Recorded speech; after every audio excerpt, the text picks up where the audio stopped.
రంగారెడ్డి జిల్లా బాటసింగారం వద్ద భారీగా గంజాయిని రాచకొండ పోలీసులు పట్టుకున్నారు.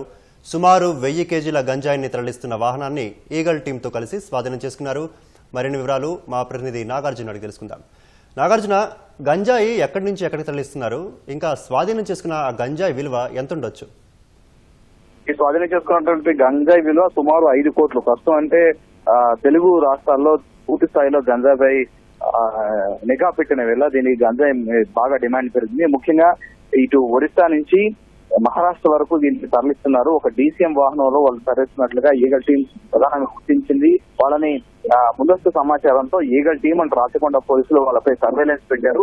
ఇన్నోవా వాహనాన్ని ముందు ఒక పైలట్ గా పెట్టుకొని ఎవరైనా పోలీసులు ఉంటే కనుక వెనక ఆ డీసీఎం వస్తూ ఉంటుంది. ఆ డీసీఎం ని దారి మళ్లించేందుకు ప్రయత్నం చేస్తారు. సో ముందుగా ఈ వెహికల్ వెళ్ళడం, వెనక ఆ డీసీఎం ఎస్కాట్ గా ముందు పయనిస్తూ దీనికి గంజాయిని తరలిస్తున్నారు. ఈ గంజాయి దాని మీద నిఘా పెట్టినటువంటి eagle team and Rachakonda police ఈ బాటసింగారం వద్దకు రాగానే దాన్ని పట్టుకున్నారు. దానిలో మొత్తం 935 కేజీల గంజాయిని స్వాధీనం చేసుకున్నారు. వీటన్నిటిని కూడా 455 ప్యాకెట్లుగా చేసి వాటిని ఒక ఫ్రూట్లు తరలించే ట్రైలు ఉంటాయి. ఆ ట్రైల్లో టేప్ చేసి దానికి మధ్యలో పెట్టి తీసుకెళ్తున్నట్టుగా ఈగల్ టీమ్ సమాచారం అందింది. వాళ్ళు స్వాధీనం చేసుకున్నప్పుడు కూడా మొత్తం ఫ్రూట్ ట్రైల్లో దీన్ని కనపడకుండా పోలీసులు కళ్ళుగప్పి తీసుకెళ్దామని ప్రయత్నం చేసినట్టుగా తెలుస్తోంది. ముఖ్యంగా ఈ పట్టుబడ్డ ముగ్గురు కూడా అంతర్రాష్ట్ర నిందితులుగా గుర్తించారు. వీళ్ళు పవర్ కుమార్ బడు, ఈయన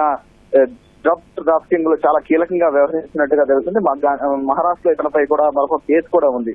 అతనితో పాటుగా సంజాన్ కాంతిలాల్ బైతే, వినాయక్ బాబా, వీళ్ళిద్దరిని కూడా అరెస్ట్ చేశారు. ఇందులో వినాయక్ బాబా అనే అతను ఎస్కాట్ డ్యూటీలో పాల్గొంటారు. అంటే ముందు ఇన్నోవా వాహనాన్ని నడుపుతూ వెనక వాళ్ళకి ఫోన్ లో మాట్లాడుతూ వాళ్ళని రూట్ చేస్తూ ఉండడానికి ఉపయోగిస్తున్నారు. సో వీళ్ళ నుంచి మొత్తం 935 కిలోల గంజాయి, 6 మొబైల్ ఫోన్స్, ఇన్నోవా వాహనంతో పాటుగా డీసీఎం ను కూడా స్వాధీనం చేసుకున్నారు. ఈ స్వాధీనం చేసుకున్నటువంటి వాటన్నింటినీ కూడా ఇప్పుడు కేసు నమోదు చేసి దర్యాప్తు ప్రారంభించారు. ఇక్కడ మొత్తం వీళ్ళపైన సెక్షన్ నార్కోటిక్స్ సెక్షన్స్ ఉన్నది, ఎన్డీపీఎస్ సెక్షన్ కింద కేసు నమోదు చేసి దర్యాప్తు చేస్తున్నారు.